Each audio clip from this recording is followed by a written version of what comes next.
Bueno, buenas tardes a todos y a todas. En principio les agradecemos mucho por venir al público y también obviamente a los invitados.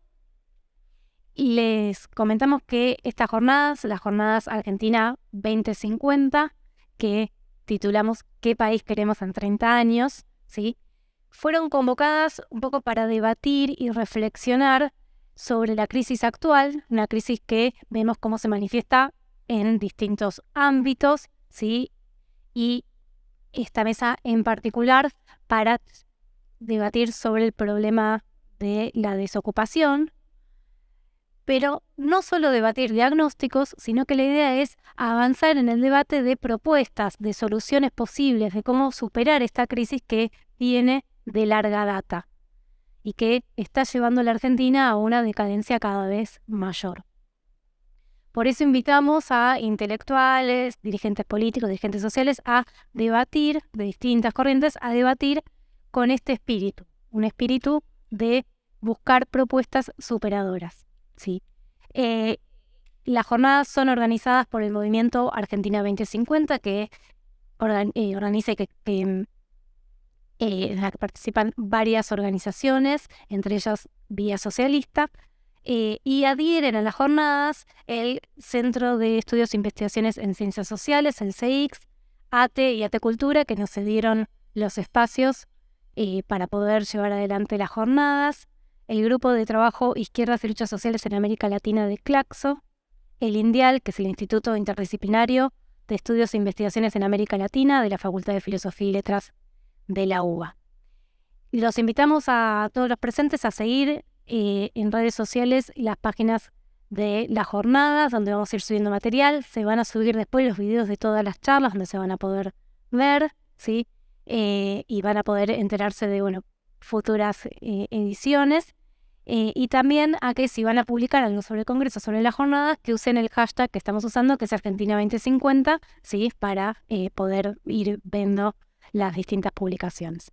Bueno, pasado este anuncio, vamos a arrancar entonces con la mesa, que es el problema de la desocupación en la Argentina, en donde fueron invitados para participar y exponer Agustín Salvia, que es doctor en Ciencias Sociales, investigador principal de CONICET, docente de la Universidad de Buenos Aires y la Universidad Nacional de 3 de Febrero, entre otras, coordinador general del Observatorio de la Deuda Social de la UCA, Noemí Giosa Sauzúa, que es magíster en Ciencias Económicas, investigadora del CIEP, docente de la Universidad Nacional de Moreno, integrante del Instituto de Estudios y Formación de la CTA Autónoma, y Nicolás Villanova, que es licenciado en Sociología y doctor en Historia, docente, exbecario doctoral y postdoctoral de CONICET e investigador del CEICS y militante de Razón y Revolución y Vía Socialista. Vamos a dar entonces inicio a las exposiciones. Va a comenzar Agustín Salvia.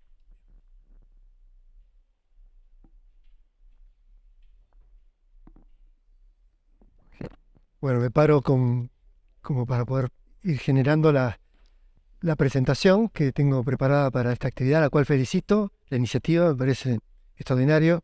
Creo que estos son los temas que tenemos que debatir en la Argentina que se viene. Quiero sí hacer una presentación básica de un diagnóstico general de la situación, presentando algunas claves que creo que son explicativas de los problemas que tenemos en la Argentina a nivel de la pobreza y de la exclusión social, y que creo que están como fuente, y que tienen como fuente lo que ocurre en la estructura social del trabajo y en el campo económico, productivo y distributivo. Lo que estoy mostrando en este gráfico es la evolución del Producto Bruto argentino, del PBI argentino desde el año 1080 hasta el 2020, 2021, mostrando en líneas azules sus variaciones, momentos de crecimiento y sus caídas. En naranja, la situación latinoamericana, la evolución del promedio latinoamericano. Vamos a ver que en términos generales, la Argentina ha tenido momentos de crecimiento a lo largo de estas décadas, estas 3, 4 décadas, pero también ha tenido momentos de crisis. Las crisis han sido más profundas y pronunciadas que lo que ha tenido lugar en otros países de América Latina. También ha tenido rebotes y recuperaciones que pueden ser mejores que el promedio latinoamericano, pero han durado menos frente a las nuevas crisis.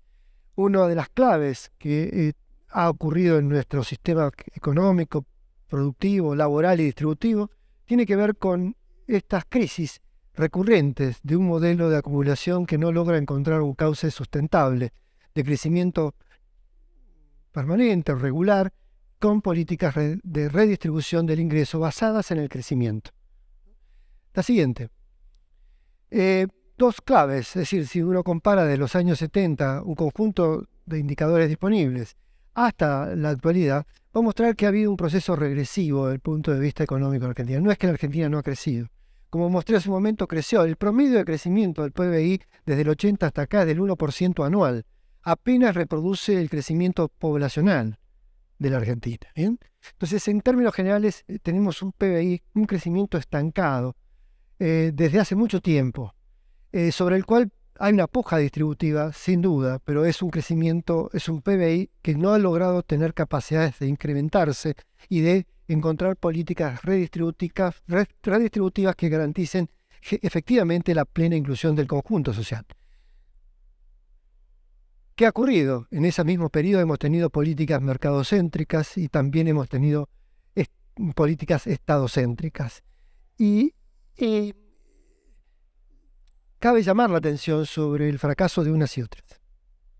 Por mucho que algunas puedan haber sido mejores en algunos aspectos y otras peores en otros aspectos, y vaya a saber en función de qué esquema teórico cada uno podrá dar interpretaciones distintas, y del punto de vista político también, desde el punto de vista del crecimiento y de la capacidad de producir políticas de inclusión social permanentes, sustentables en el tiempo, los distintos modelos político-económicos o ideológicos han fracasado.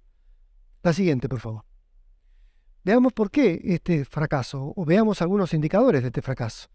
En principio, un dato general es mostrar que la tasa de empleo en Argentina hoy para la población de 18 años y más es del 70%. Hay un 30% de la población que podría trabajar y no trabaja en el mercado, seguramente muchos de ellos con desarrollo de actividades doméstico-reproductivas o sociales no valoradas en el mercado. Sin embargo, la tasa de empleo en la Argentina ha crecido en el último periodo, sin embargo, mantenemos situaciones de pobreza del 40%, y en realidad, si bien ha habido momentos de alta y de baja de esa tasa de empleo, estamos hablando de la línea celeste, de las barras celestes, esos crecimientos no han incorporado efectivamente al empleo a una parte de la población que está disponible para crear riqueza. La tasa de actividad va en el mismo sentido. Y no hay cambios sustantivos entonces en la fuerza de trabajo, en la participación de la fuerza de trabajo en el campo económico, ya sea formal o informal. Sí ha habido una fuerte participación, y la sigue habiendo, de la fuerza de trabajo en el campo de la reproducción doméstica. Y se mantiene esa tarea como un complemento de la necesidad de la reproducción social e incluso del valor oculto de las remuneraciones. Las tareas de cuidado, mayoritariamente femeninas, significan una subsidiariedad a un sistema económico. Buena parte de lo que se produce y de la actividad económica que se realiza está invisibilizada a través de las tareas de cuidado y de reproducción social. La siguiente. Un dato del mercado formal, de la estructura de la fuerza de trabajo y la participación de la fuerza de trabajo en la Argentina desde el año 2010 hasta el año 2022, distintos regímenes político-ideológicos. En azul ustedes están viendo lo que se conoce como empleo pleno de derechos, empleo decente desde la OIT, salario básico, regularidad laboral, afiliación a la seguridad social, estabilidad, sea asalariado o no asalariado. En este momento el 40% de la fuerza de trabajo en Argentina tiene esas características. Y en el mejor de los momentos no superó el 45% del año 2011 o el 44% en el año 2017.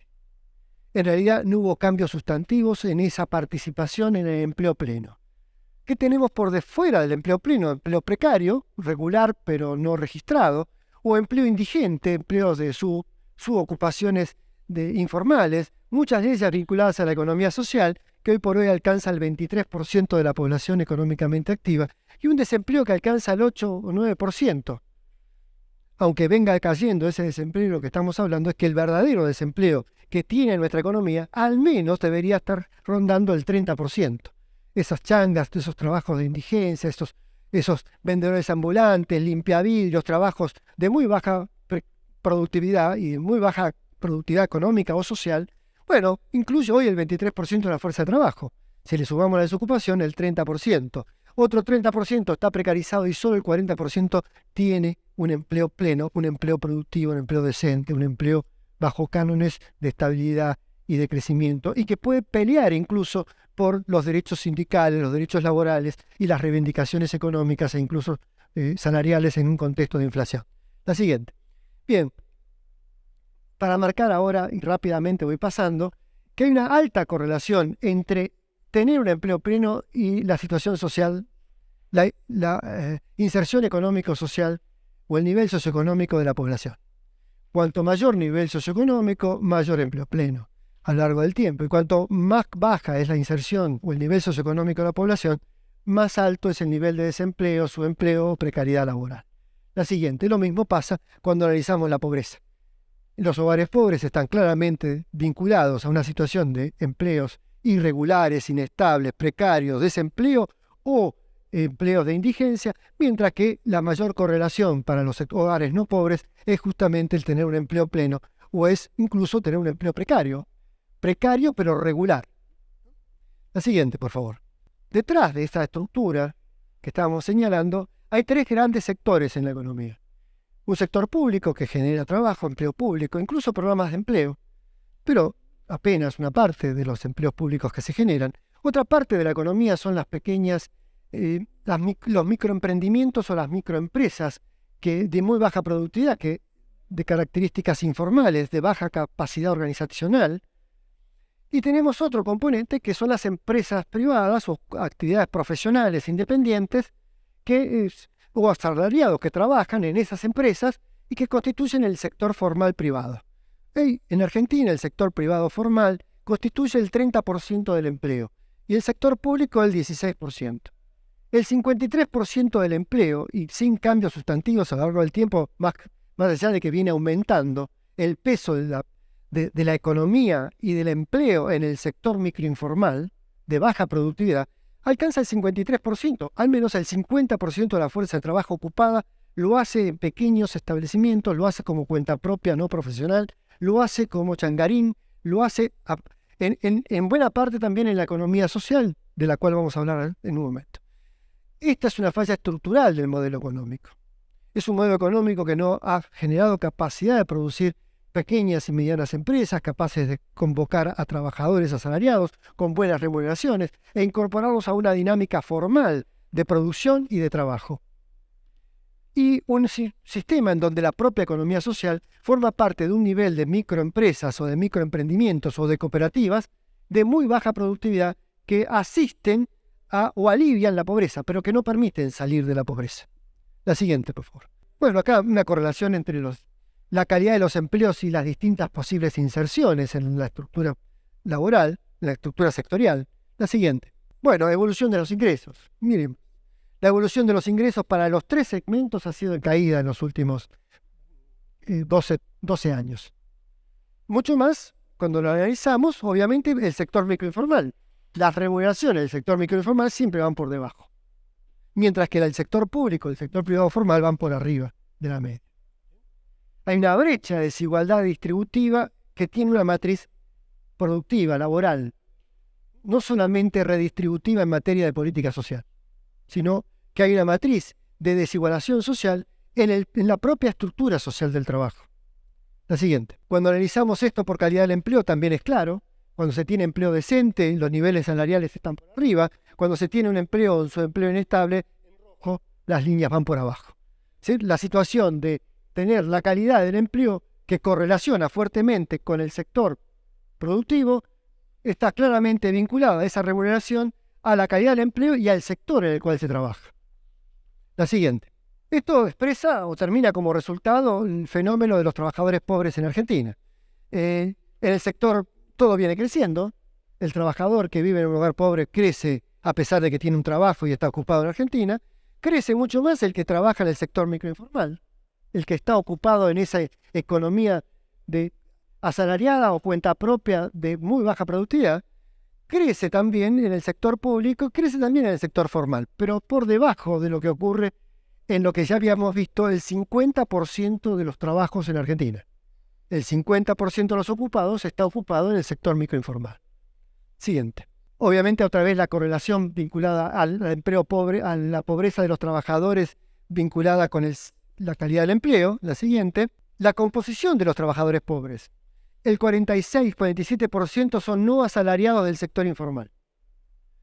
El 23% son asalariados del sector microinformal. Solo 1% de los trabajadores pobres son no asalariados del sector formal, los profesionales, los patrones. El 13,9-14% son asalariados del sector formal. Dentro de los trabajadores pobres, el 14% pertenecen a ese sector. Y el 14-15% son trabajadores del sector público. Hay incluso trabajadores del sector público trabajadores pobres en el sector público. La siguiente. Un detalle vinculado a una definición que hemos hecho para identificar a los trabajadores de la economía social, trabajadores por cuenta propia no profesionales, con o sin remuneración, trabajadores no asalariados de microempresas familiares o de cooperativas de trabajo o comerciales, destinatarios de programas de empleo con contraprestación laboral, incluye los trabajadores de cooperativas de trabajo. Con esa definición, veamos lo que ocurre. La siguiente. Excluyendo del sector público, del sector privado formal o incluso del sector microinformal a esos trabajadores, tenemos que el peso hoy de la economía social en el conjunto de la ocupación es del 33,8%. 34% de los trabajadores en Argentina están vinculados a una actividad no asalariada, autogestionada o gestionada familiarmente o gestionada cooperativa o comunitariamente. La siguiente, esto de dónde viene cada sector. La correlación entre trabajadores pobres y no pobres de la economía social es clara. La amarilla que está arriba son los trabajadores de la economía social. El 50% de los trabajadores, de los pobres, tienen sus ingresos en la economía social. La siguiente. Comparemos salarios. El salario medio del sector público que excluye la economía social o del privado formal en octubre del año pasado era alrededor de 110.000 pesos. El sector microinformal que excluye la economía social era alrededor de 62.000 pesos. En la economía social apenas llegaba a 51.000 pesos. Son los segmentos más pobres insertos en una economía de subsistencia, en una economía social que crea su propio empleo, pero que no participa activamente ni de los procesos productivos ni de los procesos redistributivos de carácter primario que tienen que ver con la creación de riqueza y la distribución de esa riqueza. ¿Cómo compensan ingresos? Con los programas sociales. Pero no es la compensación de lo que no está generando el sistema productivo. La siguiente. Bueno, esto es lo mismo, la media de ingresos horarios va en la misma línea. La siguiente. Hay una trampa en nuestro modelo de acumulación y redistribución primaria del ingreso. Hay una trampa de pobreza. Es decir, es como si el modelo económico no necesitara de un tercio o de la mitad incluso de los trabajadores en Argentina. Es como si el modelo económico le sobrara un tercio o 40% o 50% de la población. Y ese sobrar significa que no le resulta útil a los procesos de desarrollo productivo, ni siquiera a los procesos de redistribución primaria del ingreso vía convenciones colectivas de trabajo, fijación de salario mínimo. Buena parte de los trabajadores que estamos hablando están por fuera del sistema. Solamente protegidos por actores sociales que la pelean en el contexto de la lucha social comunitaria o de mecanismos de compensación a través de los problemas sociales que no son un mecanismo de solución de los problemas estructurales de la pobreza, ni mucho menos de una Argentina que no crece y que se subdesarrolla en vez de desarrollarse. Necesitamos crecimiento con estabilidad macroeconómica que baje la inflación, sin duda, que permita planificar el desarrollo con acuerdos redistributivos sectoriales y sociales, sin duda. Esto implica una agenda claramente vinculada a un crecimiento con reformas en materia estructural, y no hay que tenerle miedo a la palabra reformas estructurales. Necesitamos crecimiento de los sectores externos con impacto en las economías locales y mercados laborales informales, autónomos y pymes. Tampoco le tenemos que tener miedo a exportar más. Tenemos que exportar más, pero también tenemos que hacer que esa exportación se redistribuya mejor sus excedentes en materia de inversión productiva, no solo en términos de consumo, sino de inversión productiva, en las pequeñas y medianas empresas, en la economía social. La siguiente. Hay que invertir en capital humano y social. Tenemos hoy una debilidad muy fuerte en la inversión en capital humano. Mejores y más escuelas y mejor y más educación para los sectores más pobres. Necesitamos también formar técnicos y profesionales para procesos productivos de nueva generación que se vienen. Necesitamos generar cobertura alimentaria. Todo esto son políticas educativas y políticas sociales. Tienen que invertirse más en esto, pero para invertir más en eso se necesita también crecer más y recaudar más. Invertir en la generación de empleos de calidad mínima. Obvio. ¿Cómo hacemos para pasar esta transición? Es posible que las reformas, los cambios tecnológicos, la dinámica del propio mercado no garantice que ese 45-50% de la población que está hoy en economía de muy baja productividad, el 30% que está en la economía social, participe activamente de este proceso en primera instancia. Pero necesitamos garantizarle a esos trabajadores seguridad social. Necesitamos garantizarle un mínimo de protección y de asistencia laboral. Necesitamos garantizarle salarios mínimos. Para eso necesitamos pensar también una reforma del sistema de la seguridad social que garantice o instituya la idea de un empleo mínimo garantizado para todo aquel que quiera trabajar con un salario mínimo y una contraprestación vinculada a actividades productivas o actividades sociales de valor social. Yo, eventualmente, sí, un salario social complementario como el que actualmente existe, pero claramente vinculado al desarrollo de actividades productivas y actividades sociales de valor social o de valor económico. Y claramente mejorando la productividad de los actores que están vinculados a esta economía. La última o anteúltima. A ver, se necesita construir una agenda nueva. Creo que lo que se viene es cómo pensamos una agenda que no se repita en términos de los eslogans político-ideológicos o que no se simplifique señalando acerca de cuánto más o menos Estado necesitamos. Necesitamos un mejor Estado y también necesitamos mejores políticas de desarrollo con inclusión social y con redistribución social. Esto implica elevar la vara, sin no volver atrás. Necesitamos ir para adelante con innovación en materia de políticas públicas, de políticas económicas y de políticas sociales. La siguiente y última. Por los ámbitos que doy, la ecuación macroeconómica puede ser difícil, pero no es imposible de imaginar y de construir en una ingeniería política. La ecuación económica que nos saque de este estancamiento estructural, de este subdesarrollo estructural, existe como ecuación. No es algo imposible desde el punto de vista teórico, desde el punto de vista del conocimiento científico. Lo que no tenemos es la ecuación política que haga viable esa ecuación económica. No tenemos en el sistema político un armado de coaliciones político-económicas y sociales capaz de llevar adelante esa agenda de transformación, esa agenda de reformas estructurales que no necesariamente significa salir del capitalismo, pero que sí significa encontrar un modelo capitalista de desarrollo con inclusión social. Y esta ecuación tiene que ser fortalecida en términos políticos o tiene que ser construida, dado que hoy por hoy no parece estar a la altura de la sociedad esas propuestas políticas para justamente dar respuesta a estos desafíos que desde el punto de vista económico, desde el punto de vista laboral y desde el punto de vista redistributivo requieren de medidas de mucha osadía, de mucha valentía y de fuertes transformaciones. Nada más. Muchísimas gracias. Bueno, muchas gracias. Pasamos ahora a la exposición de Noemí Giosa Suazúa. Bueno, buenas tardes a todos y a todas. Antes que nada, muchas gracias por la invitación a estas jornadas que tienen un programa muy amplio, diverso y con diferentes perspectivas para presentar, discutir e intercambiar ideas de problemas importantes en nuestro país. El 20 y 50 es como demasiados. No sé, ¿dónde estaremos en el 2050?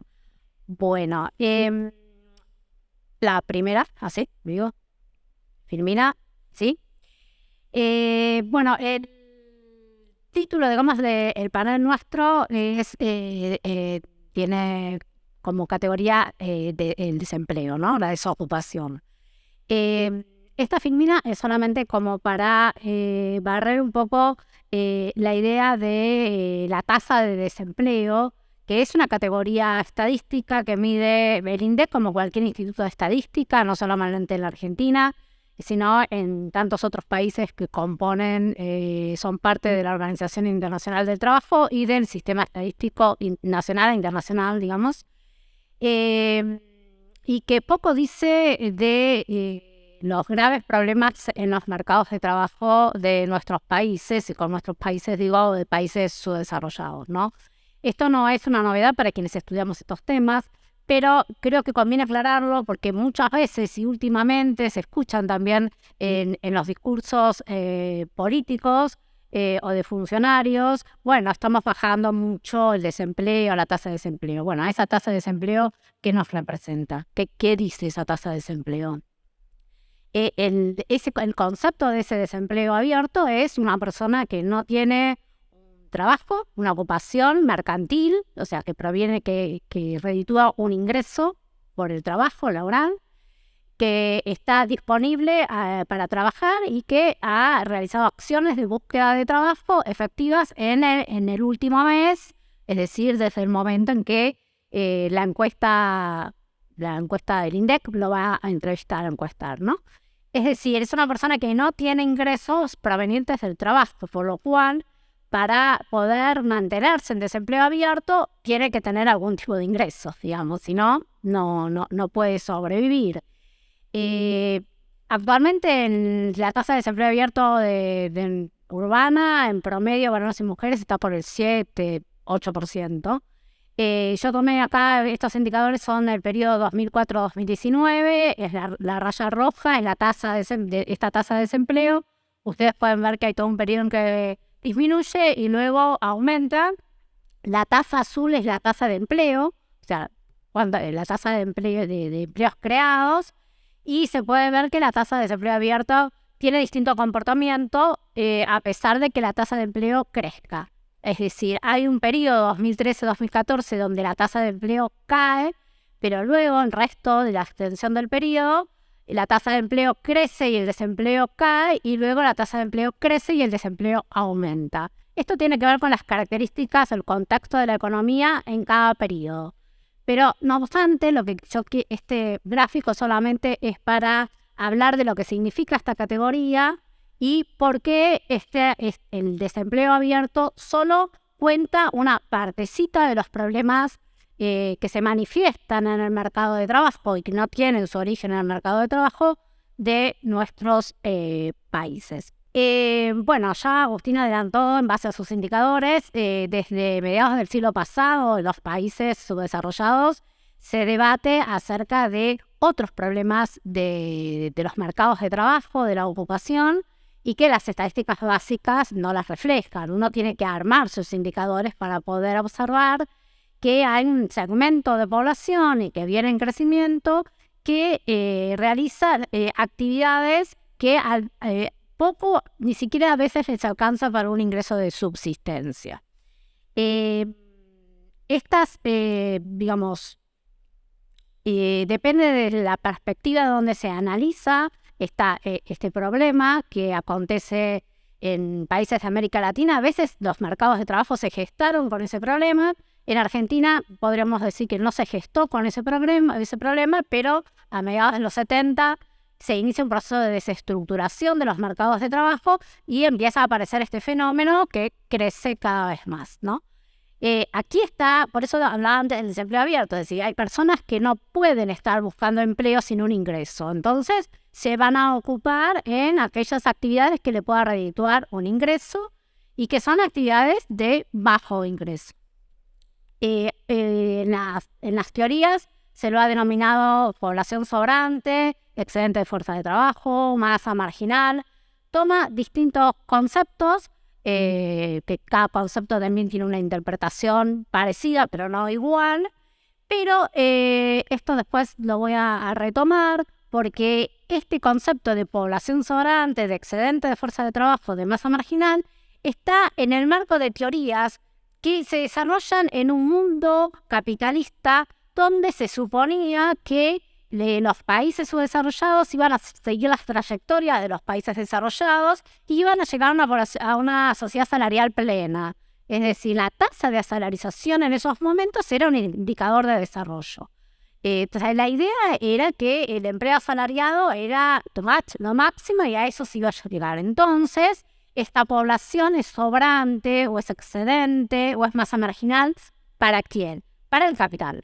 O sea, el capital no le sirve a esta población porque no le permite valorizar su capital, ¿no? Entonces, la productividad es un concepto también capitalista. O sea, hay que mirarlo, creo yo, desde una mirada capitalista. La productividad es la productividad del capital, del rendimiento del capital, de aquellas actividades que el capital valoriza, donde se le da valor al mercado y donde hay demanda, pero desde esta perspectiva.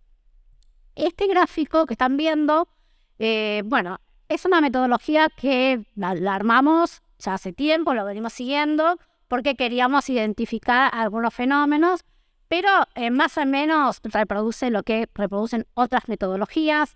Aquí es ocupados en distintos segmentos de inserción productiva. El segmento grande-mediano mide ocupados en establecimientos de 5 y más ocupados. El segmento, la línea verde, que es el segmento micro de subsistencia, mide a aquellas personas ocupadas en este tipo de actividades que dije antes, que son microactividades cuyos ingresos son más cercanos a la subsistencia. Después está el empleo público, que es el sector público, que es la línea violeta, y la línea roja es lo denominamos microproductivo, porque en tamaño tienen las características del micro de subsistencia, pero sus actividades, a partir de un análisis de la encuesta permanente de hogares, lo podemos asociar que venden a otras empresas. O sea, no son ventas a las familias, que es lo típico de aquella categoría que se llamaba sector informal urbano, en la época, digamos, de Pereal. Lo que yo quiero mostrar de este gráfico es que en el periodo de mayor crecimiento el último ciclo de crecimiento del empleo y del producto, pero particularmente del empleo, que es del año 2004 al 2007-2008, la línea azul crece mucho. Hay un 28, quiere decir que esto es cantidad de ocupados. Aumentó un 28% los ocupados en el segmento grande-mediano. Luego, ese crecimiento se va reduciendo porque el crecimiento del producto y la generación de empleo se empieza a estancar y se estabiliza, no sea meseta. Pero lo que quiero mostrar es que la línea verde también aumenta, menos, pero aumenta, excepto el último periodo. O sea, hay cantidad de ocupados que siguen ubicándose nuevos ocupados en ocupaciones de subsistencia. Con esto lo que quiero marcar es que el crecimiento no absorbe a este tipo de actividad, o sea, no incorpora a las personas en estas actividades en segmentos de mejor posicionamiento como el grande mediano. Es decir, el crecimiento puede atenuar un poco, que no crezca mucho los ocupados en actividades de subsistencia, pero la transición es mínima. Nosotros hacemos análisis de transición, cuántos pasan de este tipo de actividad en este segmento al grande mediano y es mínima. Entonces, con esto un punto que quiero marcar es que el crecimiento económico no resuelve y que hay que crecer mucho para que absorba un poquitito de las personas ocupadas en estas actividades. Aquí lo que vemos es en la misma serie, pero en participaciones porcentuales dentro del total de ocupados. Y estamos alrededor por esta metodología, del 33-34% de las personas ocupadas están en actividades de subsistencia. Bien, entonces, como una conclusión de estas primeras ideas es que los mercados de trabajo hoy en día no generan los puestos de trabajo que la población necesita. Por lo tanto, no generan los ingresos. Hay población que no logra obtener ingresos de los mercados de trabajo. Esto es estructural, esto no solo pasa en nuestro país y tiene que ver con características del capitalismo global y particular del capitalismo en Argentina. Se necesita menos fuerza de trabajo para generar las mercancías y esto ya es cada vez mucho menos fuerza de trabajo, es avasallante.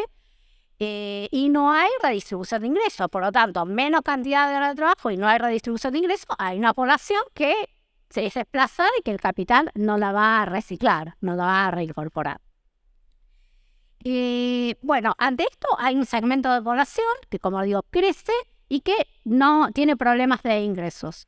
El Estado, ante problemas de ingresos, que son problemas de riesgo de vida de las personas, aplica programas de política social, que son de política social asistencial, porque son programas que atienden a las personas que están en estado de carencia, en estado de pobreza, ¿no? Hay que mostrar carta de pobreza para poder ser beneficiario de estos programas. Lo que vemos ahí en estos gráficos que están... perdón, había que pasar de gráfico. Claro, como lo tengo acá me olvido. Vemos la cantidad de beneficiarios en estos programas. Es a partir del año 2015, por lo tanto tenemos, potencial trabajo, salario social complementario, hacemos futuro. El primer gráfico muestra la cantidad de beneficiarios, ustedes ven que va en aumento. El segundo gráfico muestra el valor del beneficio, valores constantes. Lo que vemos es que decrece. Es decir, estos programas malamente logran compensar en cierta medida la falta de ingresos de las personas porque el mercado de trabajo no genera los puestos necesarios. Aquí lo que vemos es la asignación universal por hijo, la cantidad de beneficiarios. Nosotros sabemos que cobran, se dirige a hijos e hijas, pero las personas perceptoras de cobro son las madres, ¿no? Y en el segundo gráfico son las pensiones no contributivas. Porque toda esta política social es una política social no contributiva, o sea, no se financia con contribuciones previas. El derecho a acceder a este beneficio no es por una contribución previa. Bien.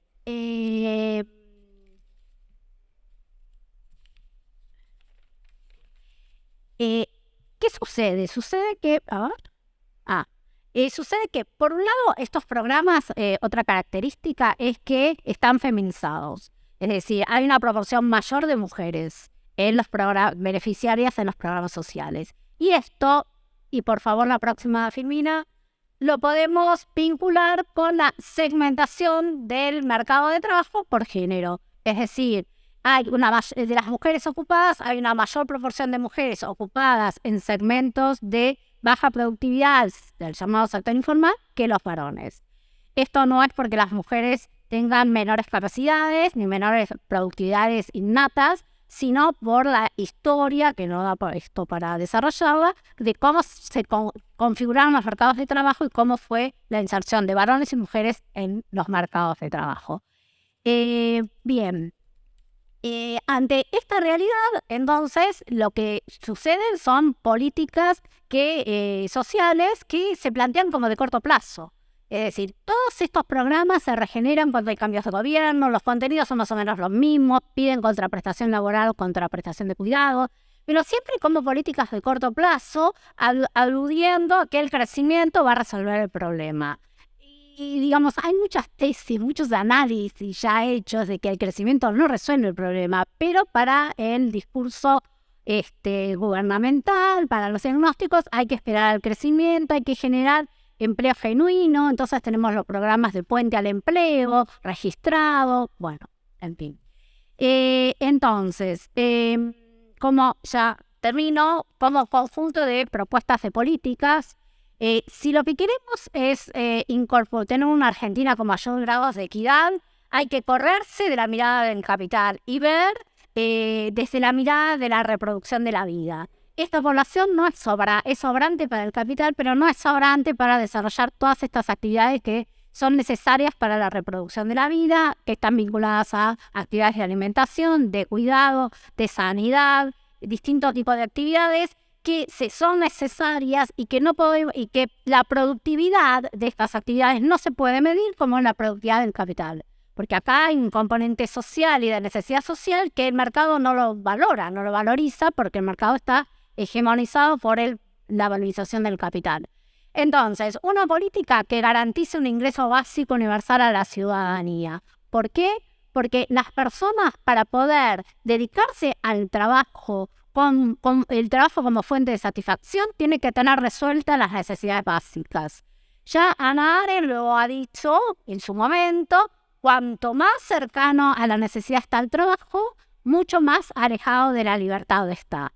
Entonces, programas como algunos de los programas mencionados antes, que tenían propuesta de organizar organizaciones, digamos, de trabajos operativos autogestionados, fracasaron porque en realidad el objetivo final era una transferencia de ingresos a las personas necesitadas. Entonces las personas no estaban ocupadas en ver cómo organizaban esa cooperativa porque, digamos, había un objetivo primario anterior. Entonces, en resolver la necesidad básica de las personas es una responsabilidad del Estado. Lo segundo es una política social universal que garantice la salud y la educación. Lo tercero es una política socioproductiva que organice a las actividades para la reproducción de la vida, pero con una mirada de largo plazo y no como políticas en parches de corto plazo, que tenga el trabajo de la autogestión del trabajo como un eje organizador, por ejemplo, en las dimensiones de la economía social y solidaria, donde el trabajo es el medio para la reproducción de la vida y no el fin del capital para valorizar la ganancia, y un sistema nacional de cuidados que democratice el acceso a los cuidados. No sé si ustedes saben, pero por ejemplo la tasa de actividad laboral de las mujeres de bajos ingresos pobres es muy baja, es la más baja dentro de los distintos estratos. ¿Por qué? Porque, digamos, mujeres en pobreza, además con muchos hijos, no tienen cómo resolver el tema del cuidado. Y aquí no está, como cuarto punto, perdón, me olvidé de decir que pasa en la filmina, englobado en todo esto, una reforma tributaria progresiva. Porque a la pregunta de cómo se paga, la Argentina necesita realizar una reforma tributaria progresiva donde se reformulen las alícuotas y los impuestos que se aplican a los capitales y a las ganancias. Bueno, eso es todo. Muchas gracias.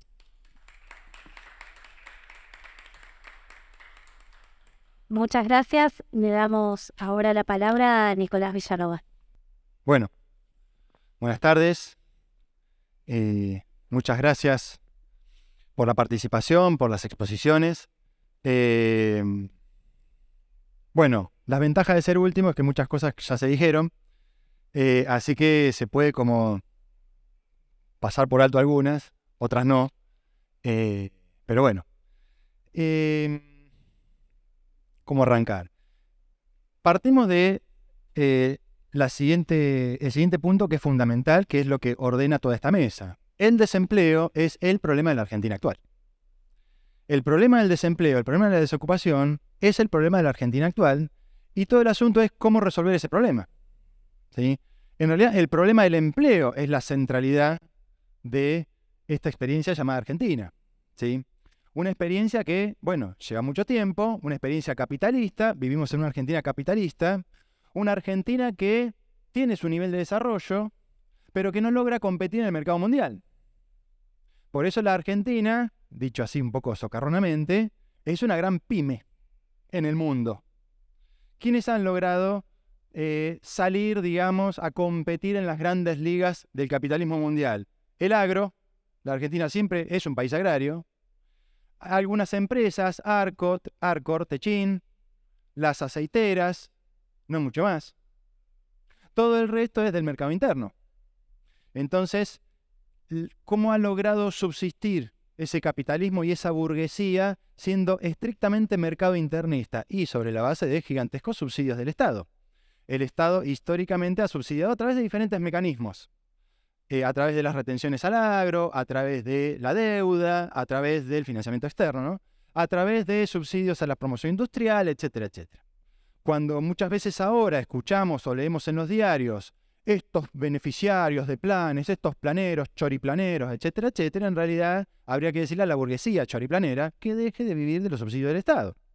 Porque ahí se gasta y se gasta y se gasta, y hasta aquí llegamos. Basta mirar las cifras de pobreza, desempleo y demás. Entonces, el primer punto que quiero destacar es el problema de la Argentina hoy es el problema del desempleo.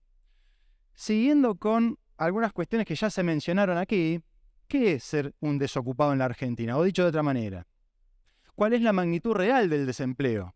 Porque si nos dejamos llevar por lo que dice el INDEC, desempleado es aquel que no tiene trabajo pero lo busca activamente, al menos en el mes de referencia en el cual el INDEC hace la encuesta. Pero todos sabemos que eso no es una medida real, o no es una medida realista. Agustín decía hace un rato, más o menos la población sobrante, con otro nombre o con el mismo nombre, no importa, sobra acá el 50% de la población activa. Y no está muy lejos que digamos, creo yo, por lo menos yo comparto esa idea. O bien, como decían Noemí, acá el desempleo es una medición que no nos dice demasiado, el desempleo oficial. Cuando uno mide entonces el desempleo oficial, que son la evolución de las barras negras, bueno, uno dice, bueno, después del 2001 cayó, hoy andará por el 8, 7%, pareciera que acá en la Argentina no es que goza de buena salud, pero no estamos tan mal. Ahora bien, si uno incorpora a esa magnitud oficial del desempleo los beneficiarios de planes de empleo, ¿qué son para el capital? Población sobrante, desocupados, es decir, son desocupados subsidiados, desocupados encubiertos, porque para las estadísticas oficiales son ocupados, pero en la realidad producen plusvalía directa. ¿Están subsidiados por el Estado? Sí. Conclusión, son desocupados. ¿Y cuántos hay desalentados que cansados de buscar trabajo dejaron de buscar? Porque ya no tienen para pagar currículums. En la actualidad, digamos, no es tan fácil llegar a fin de mes. Porque no tienen posibilidad de andar viajando de un lado a otro. Entonces se cansan de buscar trabajo, los desahuciados, los desalentados. ¿Esos son considerados desocupados para el INDEC o para las estadísticas oficiales? No. Ahora, si los incorporamos, si los sumamos, porque son desocupados en los hechos, bueno, la magnitud del desempleo empieza a cambiar. Y si a eso le agregamos esa población que hace mucha changa, como decían acá, yo digo, bueno, tomemos un criterio estadístico, pongamos a la población ocupada que trabaja menos de 12 horas por semana, o sea que hace changas. Y no estamos hablando de los gerentes que por ahí trabajan 12 horas por semana, no, estamos hablando de una población pobre, obrera, que trabaja menos de 12 horas o menos por semana. Y si a eso le agregamos todos los jóvenes de 18 a 30 años, algunos no tan jóvenes, que están sumergidos en familias pobres y que no trabajan o que no buscan trabajo, o sea, no son considerados como fuerza de trabajo activa, pero están atravesados por la necesidad de trabajar, conclusión, el desempleo real triplica las cifras oficiales, que es más o menos las cifras que se tiraban acá. ¿Hasta dónde llegan las barras de más claras? 25-30%. Qué casualidad, en el 2020 pasó un 2001.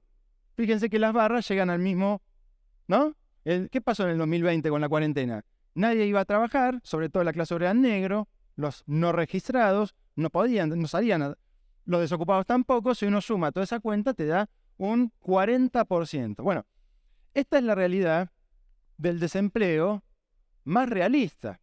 Tampoco es la única medida posible, porque hay una gigantesca cantidad de ocupados que trabajan en empresas poco productivas. Acá se mencionó las pymes, la informalidad, etcétera, etcétera. A ver, pasemos una. Bueno, eso es el desempleo medido por presidencia, como vemos. En el peor momento de la Rúa, un 36%. En el momento de Alberto, 2020-2021, un 33%, un 34%. En el mejor momento del kirchnerismo, un 27% de desocupación. O sea, acá el kirchnerismo no resolvió el problema del desempleo. Sigamos con... Bueno, esta es la medición absoluta. Fíjense cuáles son los millones de personas desocupadas. Superan los 5 millones en los últimos años. Ni hablar en el 2020, 9 millones de desocupados. Siempre hablando de esta medición un poco más realista, aunque también conservadora, respecto de las mediciones oficiales.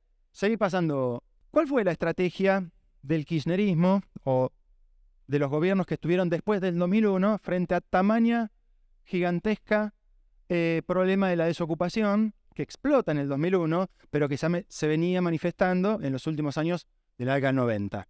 ¿Cuál fue la reacción o la estrategia de los gobiernos post-2001? La estatización. Nosotros hemos denominado la estatización de la población sobrante.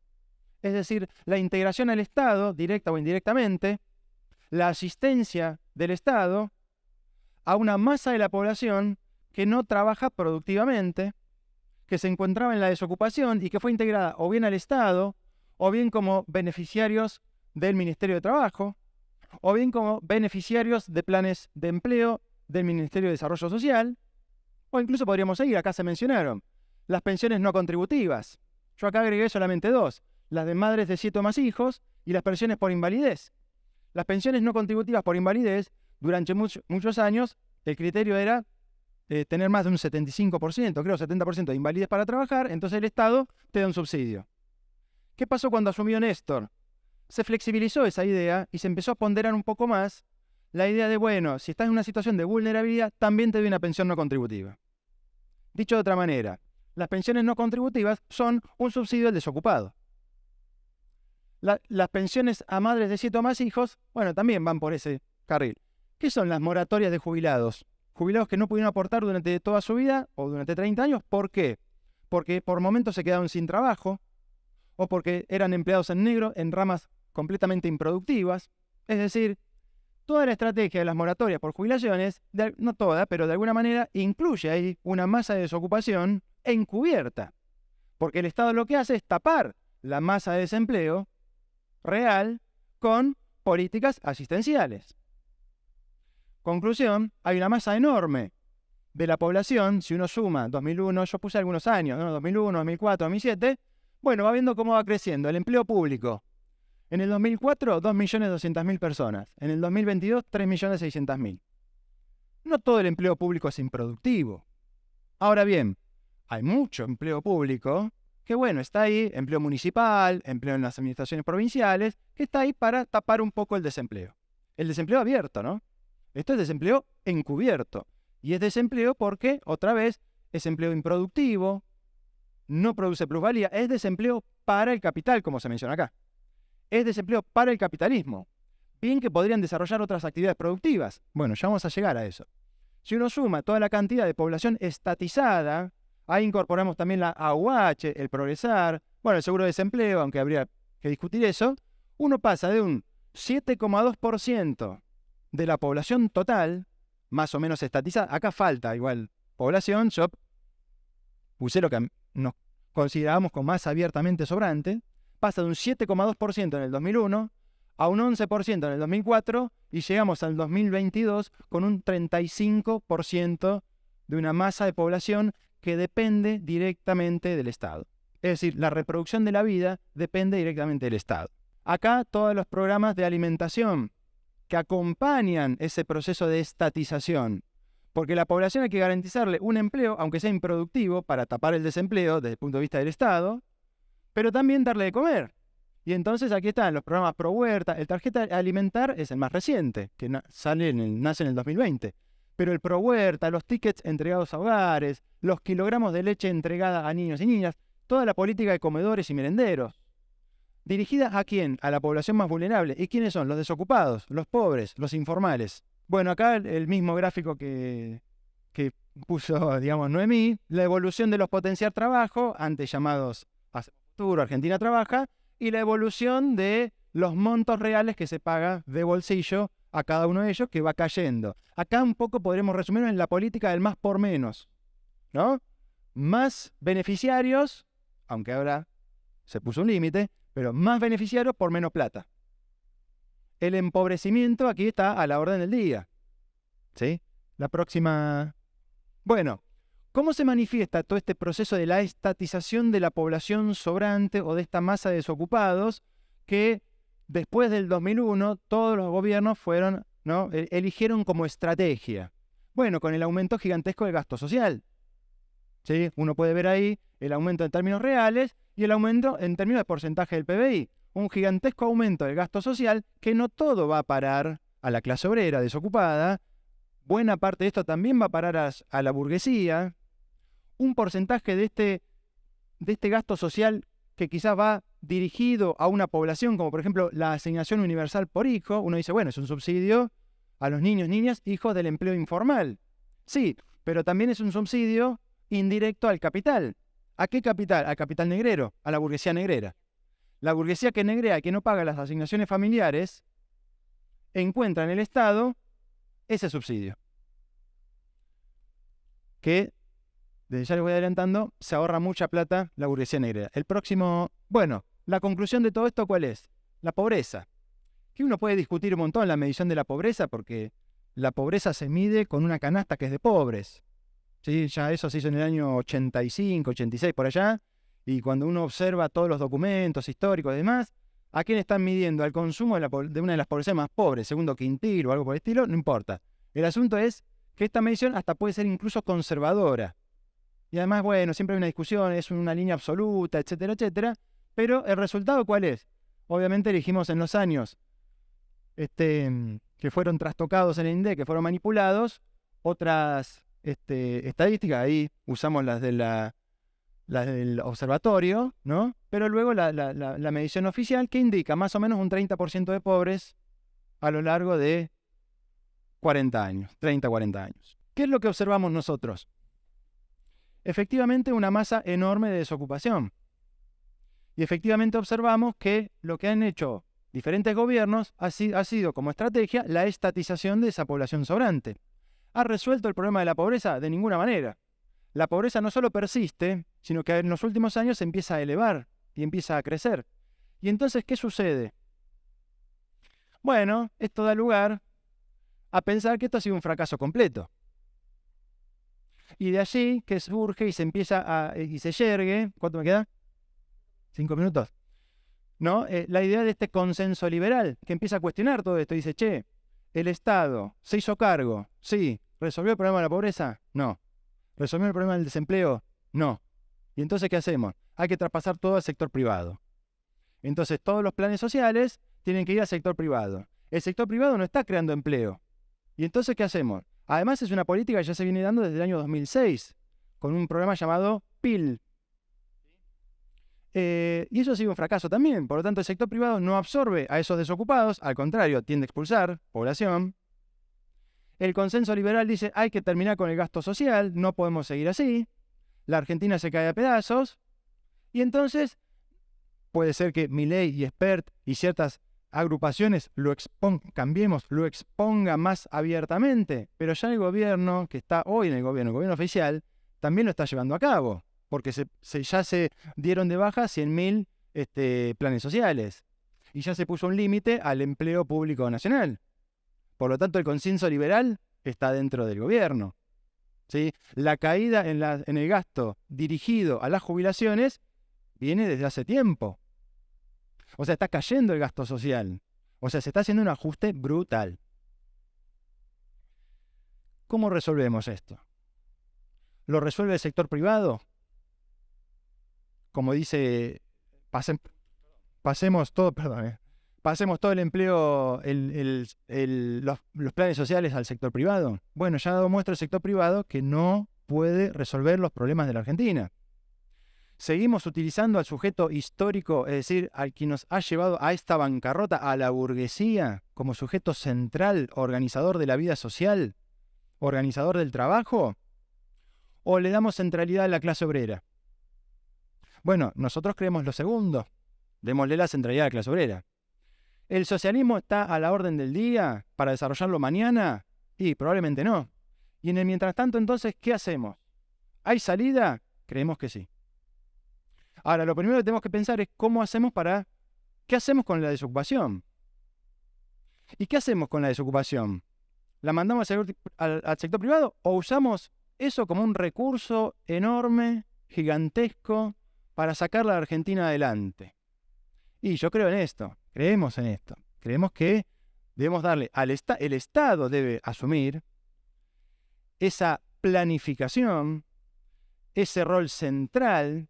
El Estado debe crear empresas estatales donde obviamente se produzca valor, porque el gran problema de la Argentina actual es que no se produce valor o no se produce lo suficiente para lo que significa el mercado mundial.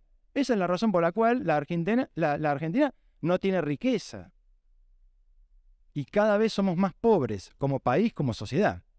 Entonces, darle centralidad al Estado, no a la burguesía, grande, pequeña, chica. Bueno, ahí podemos entrar en algún debate, obviamente, fraterno, ¿no? Y algún contrapunto, pero digo, ¿cómo pensar soluciones a este problema del desempleo? Bueno, el Estado puede asumir un rol de crear empresas, grandes empresas, donde se produzca valor, hay riqueza, hay recursos en la Argentina, podemos después desarrollar un poco más esta idea. Hay una masa enorme de plata que ya se da a la población por la vía de, como decía Noemí, las pensiones no contributivas, la asignación universal por hijo, el potenciar trabajo. Nosotros estamos elaborando una serie de cuentas para ver, bueno, ¿cuánta plata ya se le da al desocupado? Poca, obviamente, si no, no serían pobres, muy poca, pero potenciar trabajo, asignación universal por hijo, comedores, ¿cuánta plata destina el Estado a eso? ¿Cuánto más haría falta para emplear a 1,5 millones, 2 millones de personas desocupadas en empresas estatales? ¿Cuánta más plata haría falta para que lleven para elevar ese salario? Porque, por supuesto, el desempleo puede ser mayor al 1,5 millones o 2 millones de personas. Pero, bien que si mañana desarrollamos esas empresas y le damos trabajo a 1,5 millones, 2 millones de personas, bueno, la vida va a empezar a cambiar. Porque va a empezar a haber mucho empleo indirecto, un montón de cosas que van a ir marcando una diferencia. ¿Podemos darle esa solución otra vez a experiencias por ahí autogestivas o del sector de pequeña y mediana empresa o incluso de las grandes empresas como algunos proponen de traspasar todo al sector privado? Bueno, creemos que esas experiencias hasta ahora han fracasado y que nos han llevado hasta acá. Entonces, proponemos la idea, pensemos al revés. ¿Al revés de quién? Al revés del consenso liberal, ¿sí? Que propone, digamos, de alguna manera trasladar esos beneficiarios y más al sector privado. No. ¿Por qué no creamos empresas estatales, productivas, que produzcan para exportar? Hay cosas que la Argentina puede producir y exportar. Está Vaca Muerta, está el cobre en los Andes, porque, bueno, como dice un compañero, no hay razón para pensar que solamente Chile tiene cobre y la Argentina no, en la misma cordillera. Se puede desarrollar la piscicultura y un montón de actividades más, donde la Argentina podría exportar, tener riqueza social y garantizar y resolver el problema del empleo, del desempleo, de la pobreza y del hambre. Con esto termino, así que muchas gracias. Bueno, abrimos ahora entonces lugar para la intervención y preguntas del público. Hacemos, si les parece, si están de acuerdo, una ronda de preguntas e intervenciones y luego damos lugar a respuestas y una segunda intervención de los panelistas. Yo soy un docente de la provincia de Jujuy, estoy por acá y bueno, cada vez que tengo posibilidad de aprovechar estas charlas, lo hago. Me parecen sumamente enriquecedoras, así que fue una excelente ponencia. Así que los felicito a los 3 ponentes. Y tenía algunas cuestiones, algunas dudas, algunas preguntas. Para empezar a la última que decía Nicolás, de que tenemos mucho para exportar. Yo veo en la provincia de Jujuy que tiene una cantidad de litio impresionante. Ahí se exportó más de 40.000 toneladas de litio, de carbonato de litio. Pero ¿cuál es el problema? Creo que se reproduce en Argentina, es que todas las ganancias van para la China Ganfeng o Lithium América de Canadá. Una pequeña partecita quedará en la estatal jujeña que es Yemse, que nunca rinde cuentas. Entonces yo creo que el problema de la Argentina viene por el tema más de la corrupción que del no tener recursos, porque aquí está claro que Argentina tiene muchos minerales, muchos recursos para exportar, pero está claro que el dinero no queda en Argentina o no se redistribuye. Con todos los gobiernos, ya sean de izquierda o de derecha, yo creo que pasa lo mismo, siempre tienen privilegio las grandes empresas, las grandes corporaciones extranjeras, y bueno, es un problema que pareciera no tener solución. Fuera de eso, no me quiero expandir mucho. Yo esperaba en la charla, los análisis fueron perfectos, pero yo como profesor estoy muy preocupado por lo que se viene. Y yo estoy viendo en este momento que la inteligencia artificial ha avanzado el año pasado más que creo que en toda la historia anterior. Y esto va a tener una repercusión brutal en el mercado de trabajo porque la inteligencia artificial ahora hasta programa, hasta construye, uno le pide que construya un programa y te construye un programa en Python, en el lenguaje que uno le pida. Entonces esto va a dejar muchísima gente sin trabajo. Si hay un problema de desocupación ahora, va a haber un problema mucho, mucho más grande a muy corto plazo. Esto todavía no explotó. Yo estudio por mi propia cuenta el tema de inteligencia artificial y lo que antes me llevaba 5 horas hacer un múltiple choice para mis alumnos, ahora le pido la inteligencia artificial y me lo hace en 15 segundos. Si le pido que me redacte una nota sobre cualquier tema dirigida hacia cualquier lugar, lo hace de manera perfecta, mejor que un ser humano. Entonces el problema que viene es que mucha gente va a ir perdiendo trabajo y no lo estamos viendo. Y antes yo pensaba que no se podían hacer bien las cosas porque había desconocimiento, pero ahora en los últimos años me he ido convenciendo de que aparentemente debe haber alguna especie de fuerza que uno desconoce, alguna mano invisible, que realmente quiere que las cosas no funcionen, o les conviene tal vez que las cosas no funcionen. Entonces yo les quería preguntar a futuro, me gustaría un análisis a futuro de qué se podría hacer, qué acciones directas se podría tomar.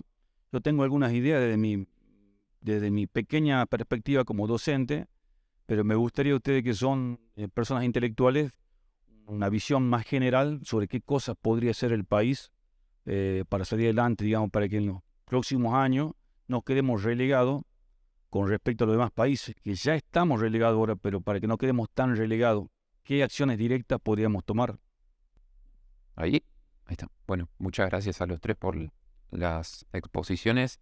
Me hice un punteo breve para no olvidarme. Esto, a mi criterio, creo que hay una correlación, creo que lo dijo Agustín y Noemí y Nicolás, por lo menos no me pareció que haya sido que lo planteen de esa manera, que hay una correlación entre aumento del PIB y disminución del desempleo. Creo que mirando la serie completa se ve que obviamente es un problema el desempleo y persiste y todavía persiste, más allá de la magnitud, si es del 8% o 25 o 33%, pero creo que si tomamos, por ejemplo, desde la salida de la convertibilidad hasta el 2011, cuando aumenta el PIB, hay una baja del desempleo, por más que haya un problema de desempleo y pobreza estructural, ¿sí?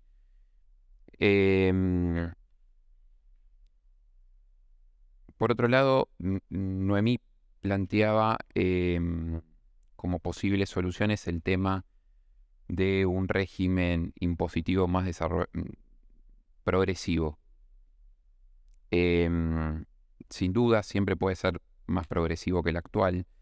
Creo que eso implica otras cuestiones que el hecho discursivo, hacerlo más progresivo, sino hay un problema de que si no se crece, hay un problema de correlación de fuerzas, digamos, entre capital y asalariados, que es más fácil crecer para luego distribuir, y obviamente ahí el rol del Estado es fundamental, que tampoco en estos tiempos lo estamos percibiendo. Creo que por lo menos por lo que pude ver rápido en la PPT de Noemí, no me parecen que las soluciones propuestas al problema del desempleo se puedan solucionar realmente con esas propuestas. Sí, el problema quizás de la subsistencia o de la pobreza, pero es otra cosa, no el problema del desempleo.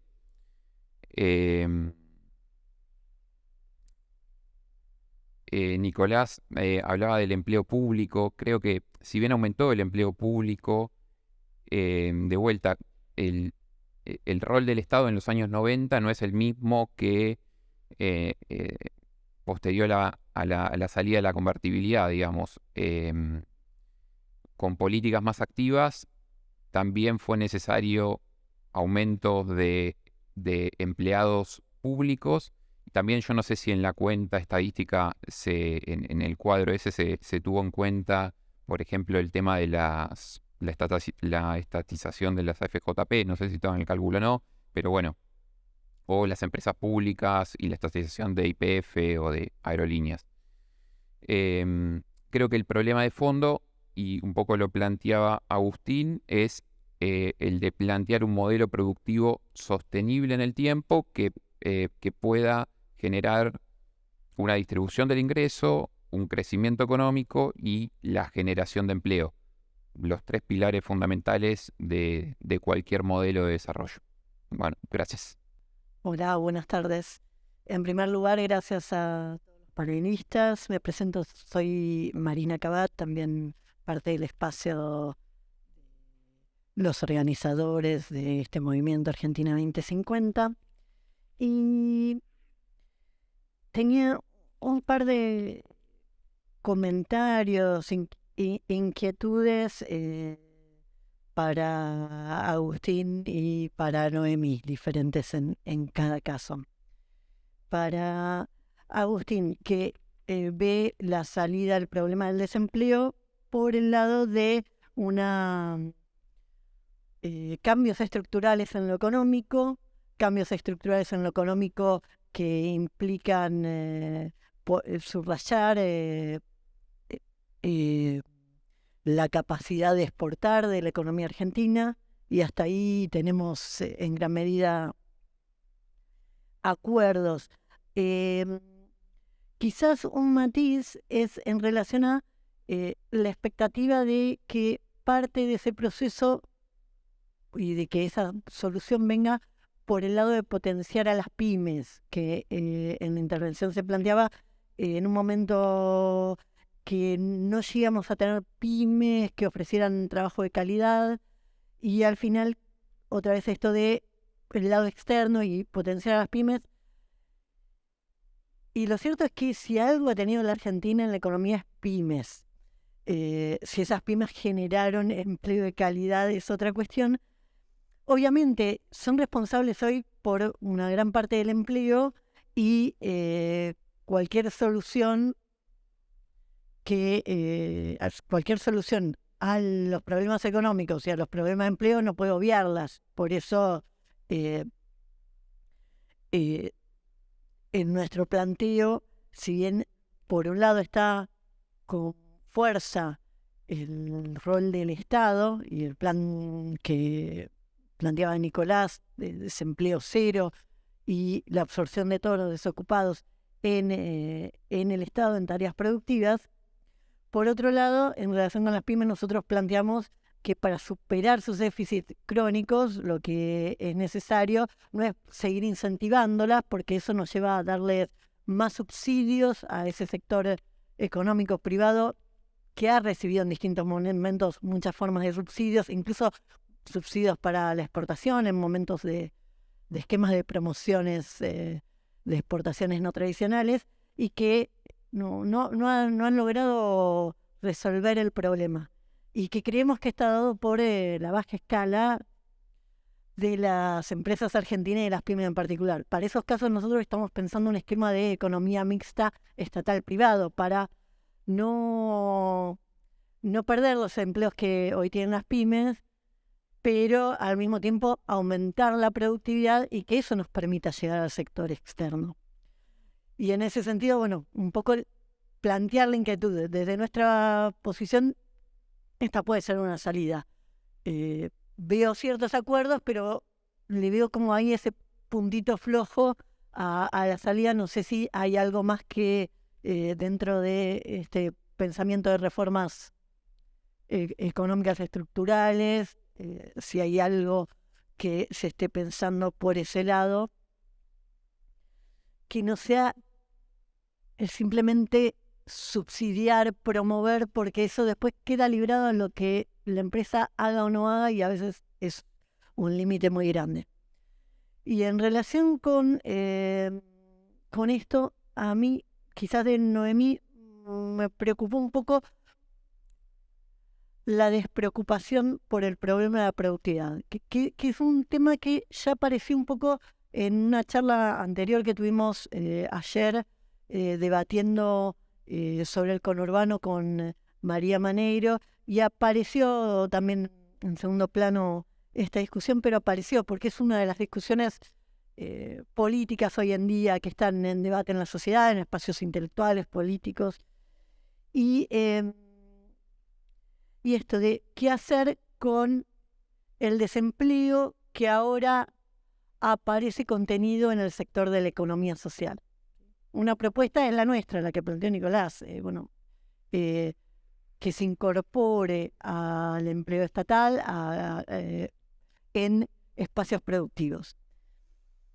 Y aparece de alguna manera como una resistencia, aparece la idea de el desempleo es inexorable, el capitalismo va hacia ello y tenemos que olvidarnos de la productividad porque eso es un concepto capitalista, lo cual yo personalmente no adhiero. Bajo una economía socialista mantendríamos una búsqueda de la productividad, y otras sociedades no capitalistas, la productividad es una característica del trabajo, puede ser alta o puede ser baja, tiene que ver cuál es la energía social que se destina a obtener ciertos resultados, ¿sí? Entonces, yo creo que podemos pensar la productividad más allá de los parámetros capitalistas y no extraernos de ella. Y que obviamente cuando Nicolás habla de una empresa estatal que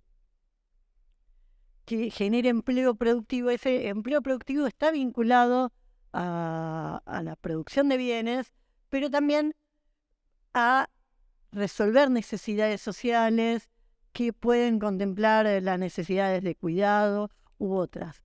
Pero que la alternativa que se defiende de dejemos la economía social como está, y en todo caso démosle más recursos, más beneficios sociales, más derechos a los trabajadores que están allí, pero dejemos eso en el mundo de la economía social.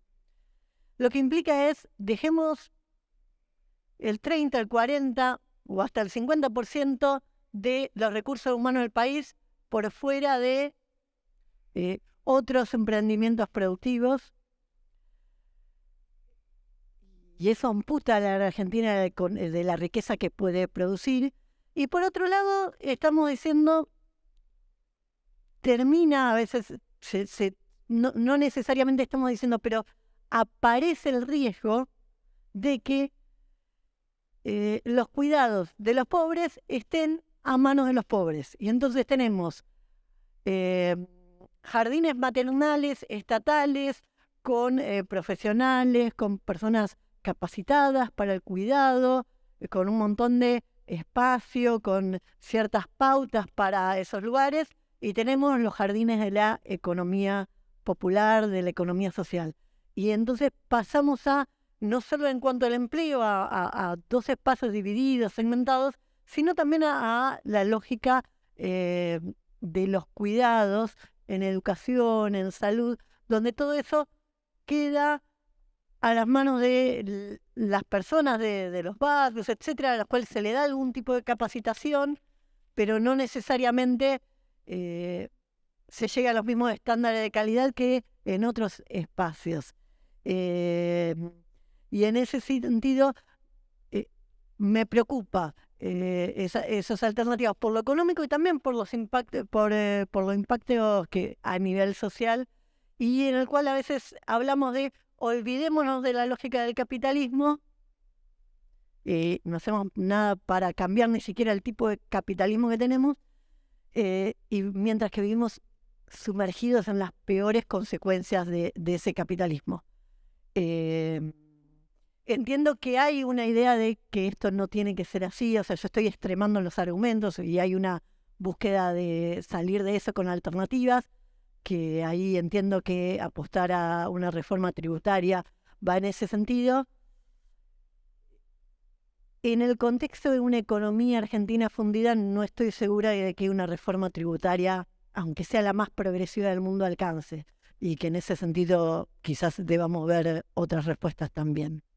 Pero bueno. Bueno, el micrófono...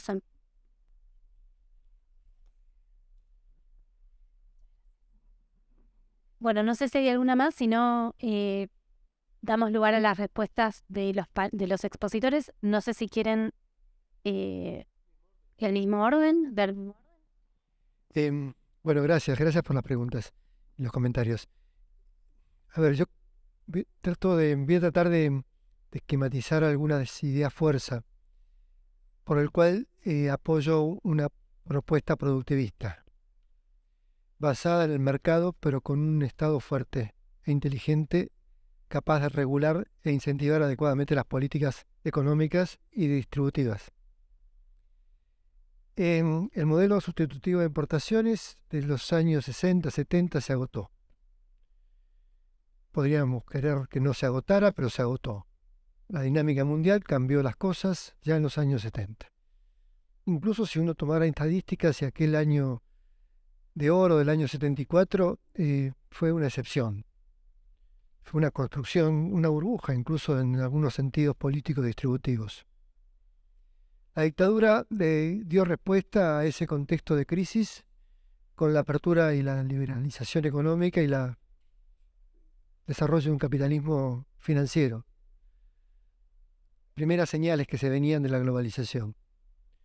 La crisis de la deuda de Alfonsín no permitió dar respuesta de una manera muy superior a cómo volver hacia atrás o cómo dar un salto cualitativo a ese fin del modelo sustitutivo a través de un modelo distinto, de una economía distinta. No hubo tiempo, no hubo energía, no hubo capacidad, no es que faltaron proyectos, pero no hubieron capacidades para llevar adelante políticamente esas transformaciones. Mientras tanto seguían creciendo los grupos económicos y el Estado se hacía cada vez más bobo. Viene la crisis 89-90 y en el contexto de la convertibilidad, tampoco los grupos económicos argentinos asumieron la tarea de llevar adelante un modelo de reformas estructurales con basamento en justamente el desarrollo productivo, tecnológico, endógeno. No apostaron, en realidad el Estado apostó a una alianza con el capitalismo financiero y a reformas estructurales que vinculaban a ciertos grupos con el mundo global, al mismo tiempo que se volvía a producir, como habían venido ocurriendo, destrucciones en la pequeña y mediana empresa y en todas las capacidades productivas que podía tener Argentina. Puedo seguir la historia, pero lo que quiero señalar es que tenemos un proceso destructivo de lo que fue. La reactivación post-crisis 2001-2002 no acertó en llevar adelante un cambio estructural en el modelo productivo, capaz de generar inclusión con trabajo. Sí permitió recuperar parte de lo perdido y encontrar nuevamente el piso estructural que parece tener la economía argentina.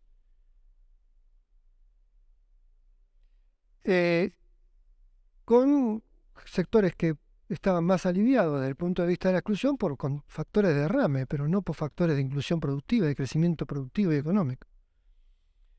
Las desigualdades siguieron creciendo en Argentina. Importa los cambios de gobierno en esta última década, el estancamiento o con crecimiento o con burbuja de consumo. Tenemos una realidad económico-social en Argentina en donde uno puede decir hay una economía globalizada, integrada al mundo, participando con niveles de productividad importantes, que ocupa al tercio de los trabajadores.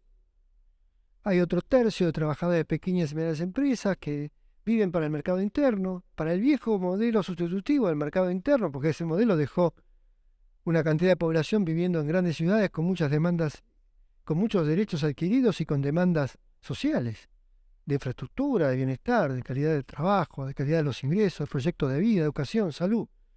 Ese modelo sustitutivo dejó un componente que ahora pasa a ser sobrante en términos relativos para los cambios productivos y tecnológicos de los últimos 20 años. Sin embargo, está ahí. El 30% funciona solo, incluso tiene excedentes y funciona, evade, saca plata del país, hace grandes negocios con incluso el Estado bobo.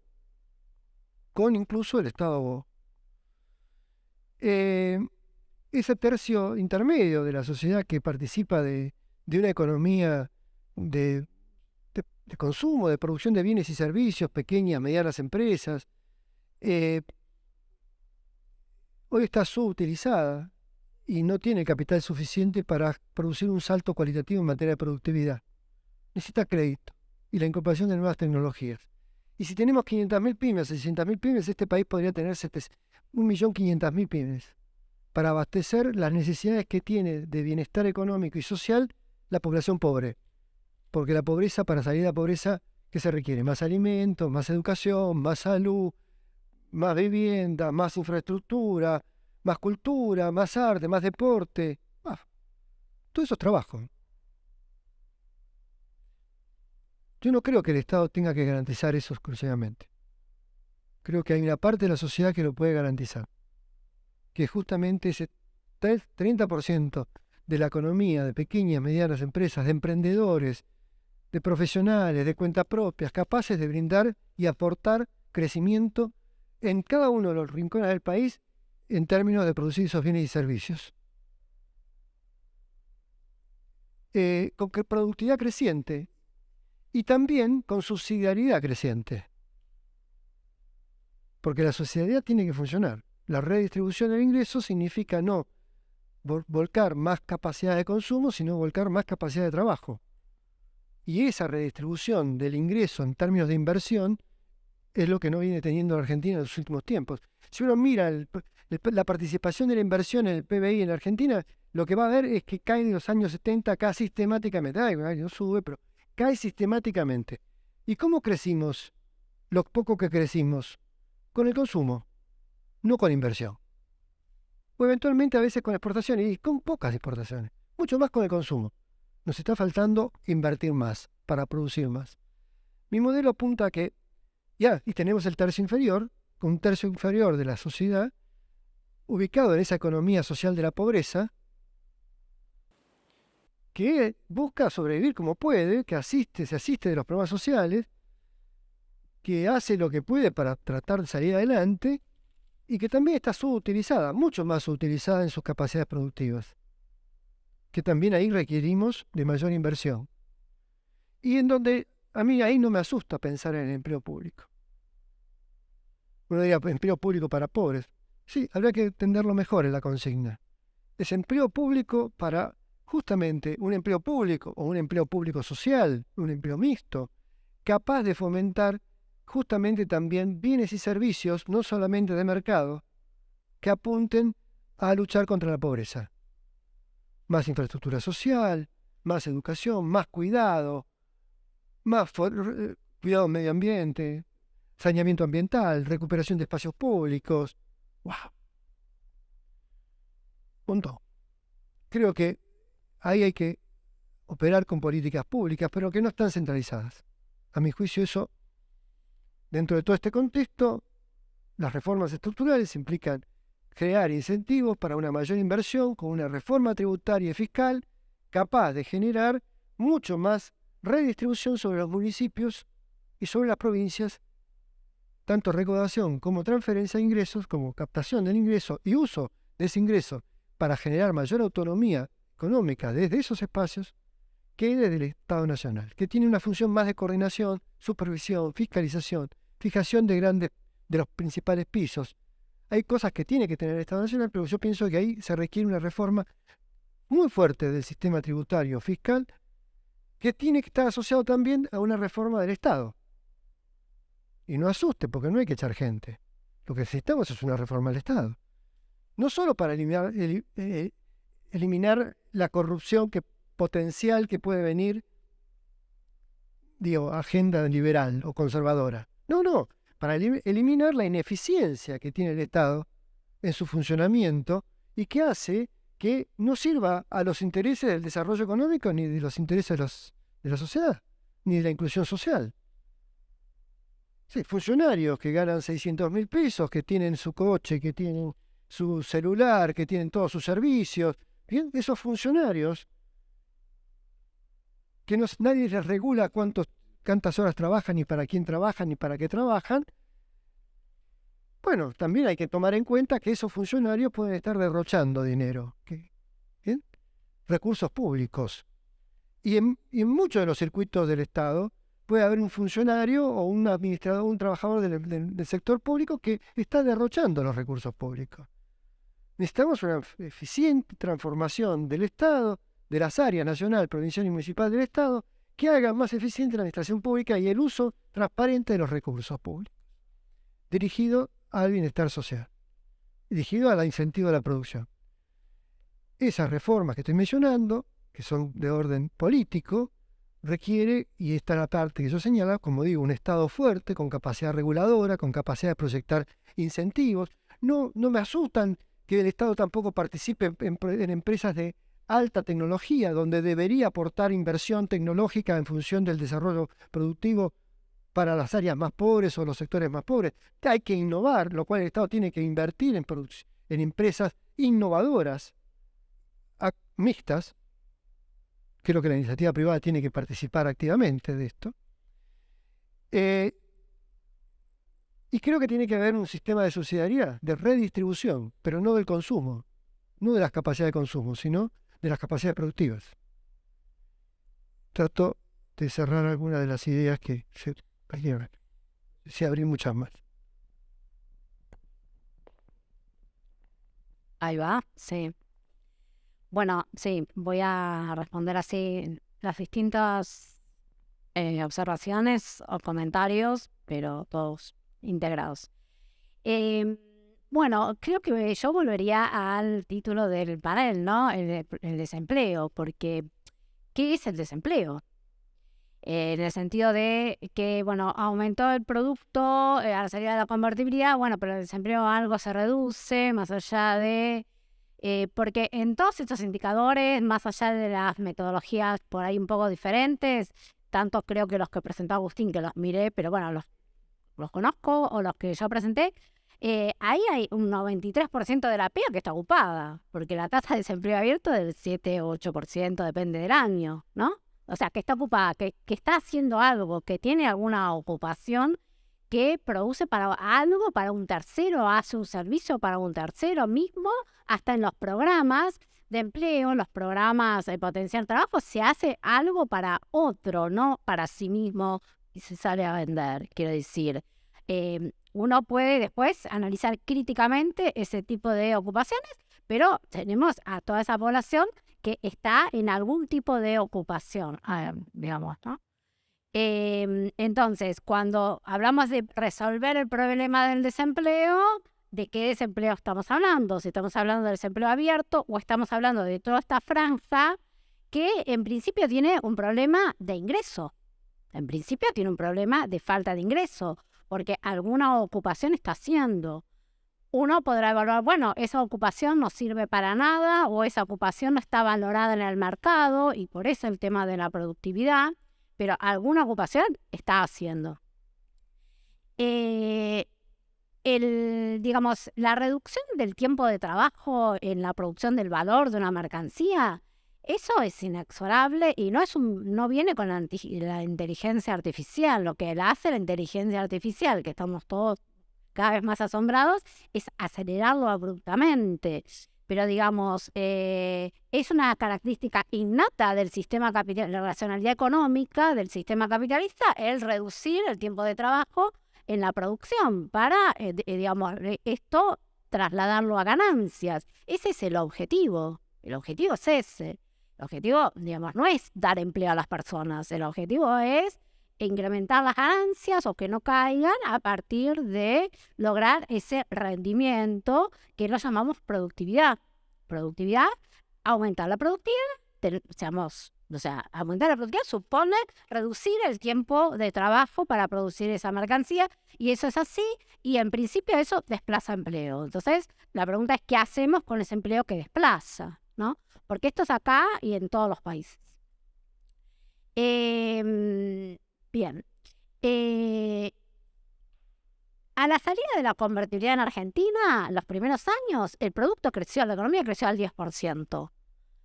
¿Cuánto más podrá crecer? Y la pregunta es, ¿podrá volver a crecer esas tasas que fueron como, se llamaban tasas chinas? Porque fue como algo muy raro, ¿no? Y así todo, el tema no es que eso no impacta y el desempleo abierto no cae un poco y se reduce un poco la cantidad de personas que están en actividades con ingresos de subsistencia. Pero el tema es que queda ahí, luego se estanca. O sea, ¿cuánto debiera crecer para absorber a toda esa población? ¿Cuánto? ¿Cuántos años creciendo al 10% habría que hacer esa proyección para que eso se pueda transformar? Y si se puede, bueno, ¿por qué no sucedió? Porque tantas malas políticas. O sea, desde mediados del siglo pasado vienen las malas políticas, porque todos los gobiernos vienen, no, porque vamos a generar empleo decente, empleo genuino. Bueno, ¿por qué no sucedió antes? Y quiero comentar digamos, algo que nunca me acuerdo bien del nombre de Kate Hart, que fue el constructor del concepto de sector informal urbano, como marco de la OIT, bueno, todo un debate en realidad, sí, pero finalmente él figura como autor, con toda, digamos, la construcción teórica, conceptual del sector informal urbano, sector formal y las teorías para el sector informal y las propuestas de política para que las actividades del sector informal se transformen en formales, etcétera. En una entrevista que le hacen en el año 2019, se publica en 2019, cientistas brasileros, él cuenta cómo fue toda esta historia de ese concepto, que él es antropólogo, que es lo que él fue a investigar a África, que no era su idea un concepto de sector informal para nada, pero bueno, finalmente sale como producto ese concepto, y él lo que menciona es que ya se sabía en Europa, digamos, que los países subdesarrollados en los años 70 no iban a expandirse a la manera europea con políticas de industrialización, etcétera, a integrar a su población. Que esto, digamos, esto es palabras de él, lo pueden bajar, está la entrevista, fue, digamos, un discurso en el marco de la Guerra Fría, ¿no? En el marco donde Estados Unidos políticamente le convenía que no apareciera como en estos países iba a crecer la pobreza y el desempleo a partir del capitalismo. Entonces, hay mucha cuestión de economía política hasta en los conceptos que manejamos y en los términos que manejamos, ¿no?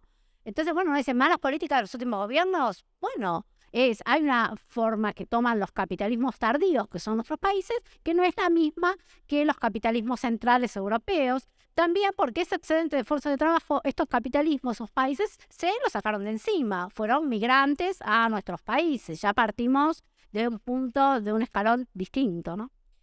Bueno, entonces, la primera idea del listado de propuestas que yo presenté es un ingreso básico universal. Eso es un ingreso a todos los ciudadanos sin contraprestación laboral.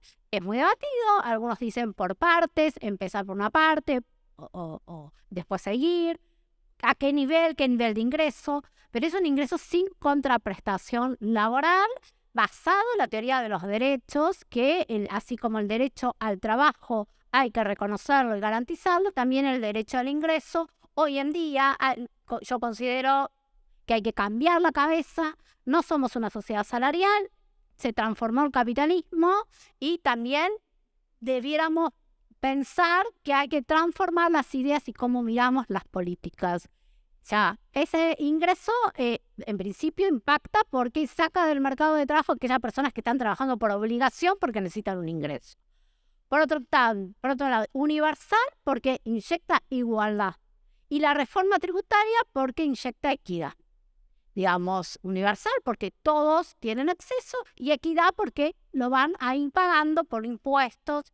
Es tan complejo, o más no es complejo, es tan difícil como pensar una empresa estatal que produzca bienes y servicios para parte de la población. Ambas dos políticas serán resistidas de distinta manera, pero seguramente que por los mismos segmentos de la población argentina.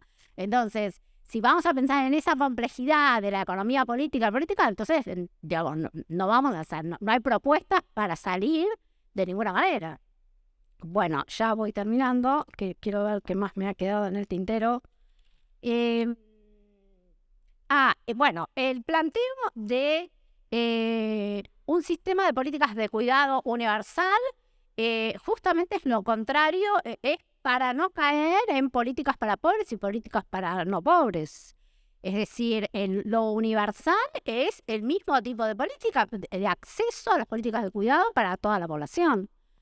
No es, dejemos a la economía social, la pobreza que tenga su política de cuidado, su ingreso, y el resto seguimos disfrutando más o menos de lo que tenemos. No es eso. Por eso, digamos, las políticas universales podrán ser más o menos debatidas, pero todas ellas tienen esa característica fundamental.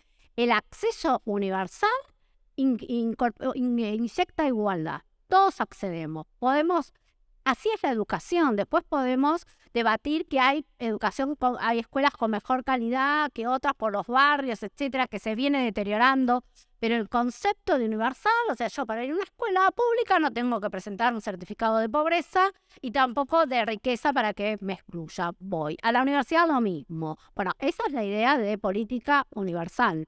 Y en el tema de cuidado, lo mismo. Y con respecto a la productividad, es muy largo el tema, pero no es que es un concepto capitalista, entonces no, digo, es la productividad para el capital.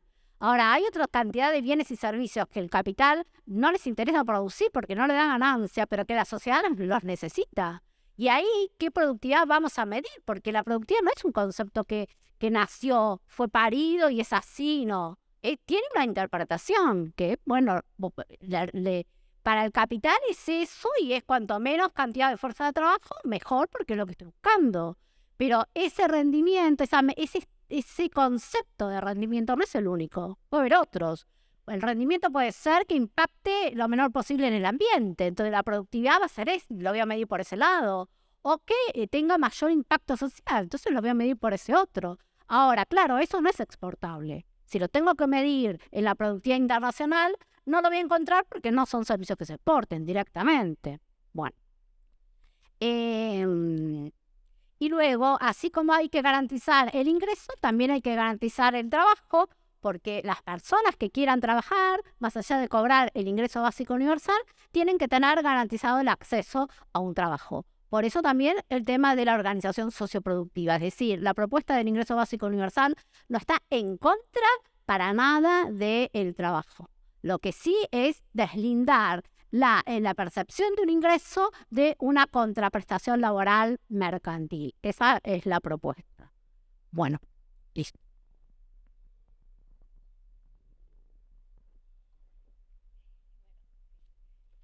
No más de 5 o 10 minutos. Bueno, ya estamos terminando entonces. Bueno. Obviamente quedarán un montón de cosas en el tintero que podremos y espero seguir discutiendo más adelante, ¿no? Porque la verdad que la convocatoria a esta mesa tenía como ese espíritu de debatir ideas. La convocatoria a las jornadas tiene como espíritu de debatir ideas y debatir propuestas. Porque para eso estamos acá, ¿no? ¿Por qué pasan las cosas que pasan? ¿Cómo hacemos para resolverlas? Yo simplemente, mencionar algunas cuestiones que por ahí se dijeron acá y que son contrapuntos, que son por ahí diferencias, pero que seguramente seguiremos discutiendo y que no las vamos a resolver directamente acá, ni mucho menos. Esto, digamos, podemos decir que empieza, que recién comienza. Pero digo, pensar la productividad, me quedo con esto último y luego. El problema de la productividad no es algo puramente capitalista, porque la Revolución Rusa convirtió el país más atrasado de Europa en la segunda potencia mundial. Eso es aumento de la productividad. Y eso es aumento del desarrollo de las fuerzas productivas. Y eso es producción de valor. Entonces, cuando nosotros pensamos qué Argentina queremos, lo que estamos diciendo es eso. ¿Cómo hacemos para generar valor? Acá se mencionaba y se decía, la Argentina creció un 10% anual, creció en el PBI, sobre todo después de la convertibilidad. Sí, cuando uno observa como indicador el PBI, efectivamente la Argentina creció. ¿Quién va a negar eso? Hubo aumento de la actividad, etcétera, etcétera. Ahora, primero, ¿de dónde veníamos? Segundo, ¿qué significa ese crecimiento en relación al resto del mundo? Porque si uno compara la Argentina, por ejemplo, en las exportaciones en relación al resto del mercado mundial, en el año 49 eran 2,5% y hoy es menos del 1%. Es decir, la Argentina va perdiendo en esa competencia mundial. Por eso va perdiendo en esa competencia, por eso cada vez somos más pobres como país capitalista. Entonces, pensar la productividad y pensar elevar la productividad no es un concepto capitalista per se. Elevar la productividad del trabajo es producir valor, que bajo otras relaciones sociales puede ser algo diferente. Ahora estamos hablando de cómo hacemos hoy para salir. Por eso la idea de, si todo lo que vimos hasta ahora nos ha llevado hasta acá, creemos que algo hay que cambiar. Por eso la idea de pensar al revés, que proponemos nosotros. Después algunas cuestiones por ahí muy puntuales, no creo que tengan mucho tiempo, pero muy puntuales. Pero por ahí vos, Agustín, decías un Estado fuerte. Por eso hay algunos puntos que coincidimos. La idea de hay que desarrollar, hay que producir, la idea de un Estado fuerte. Pero quizás ahí tenemos una diferencia en, un Estado fuerte para que incentive. Y yo me quedo con esta idea porque me cuesta pensar más incentivos. Pienso, más incentivos. Todos los subsidios económicos son subsidios al capital. Todos los regímenes de promoción industrial son incentivos al capital. Podemos discutirlo, pero la asignación universal por hijo es un subsidio indirecto al capital, porque permite a las empresas que negrean a sus obreros contratados seguir negreándolos. ¿Por qué? Porque van a conseguir la AUH. Las moratorias también son un subsidio indirecto al capital, porque permiten a las empresas seguir negreando. La evasión fiscal que archiconocida por todo el mundo, bueno, no dejan de ser cosas que el Estado hace la vista gorda, al menos el Estado de hoy, actual. Un dato concreto, tenía el gráfico pero no lo voy a mostrar. La cantidad de empresarios que negrean a obreros, es decir, que los contratan en negro, que no hacen a los aportes, no hacen los aportes jubilatorios ni demás, se ahorran por año, desde el 93 a esta parte, que es la serie que más o menos yo manejo, entre el 3 y el 4% del PBI.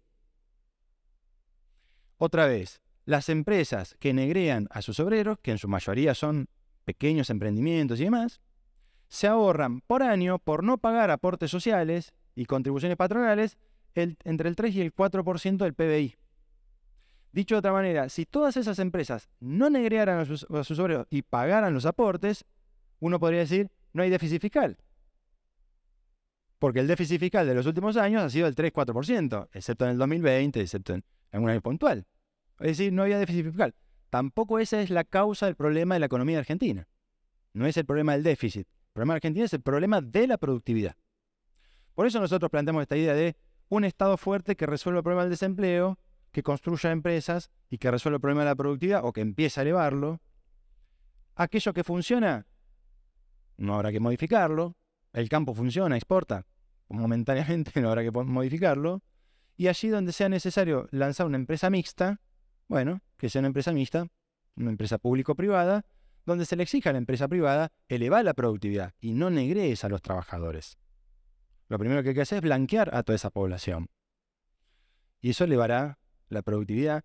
Así se resuelve el problema de los ingresos también. Del ingreso básico del que habla Noemí, el ingreso básico universal. Porque resolviendo el problema del empleo, se resuelve el problema del ingreso. Es más, resolviendo el problema del empleo, se resuelve el problema de la vivienda, el problema y una serie de problemas. La educación estará encarada hacia cómo resolver los problemas del empleo. ¿Qué empleados necesitamos? Bueno, habrá que educarlos de una manera. El sistema de salud, una serie de aspectos se van enarbolando detrás del problema de la resolución del desempleo y la elevación de la productividad. Por lo tanto, digo, pensar estas ideas es muy importante, pensar propuestas y demás, porque bueno, en última instancia tampoco nosotros tenemos la verdad revelada, simplemente estamos acá esbozando, a través de investigaciones, igual que ustedes, propuestas posibles para una Argentina mejor. Eso es todo.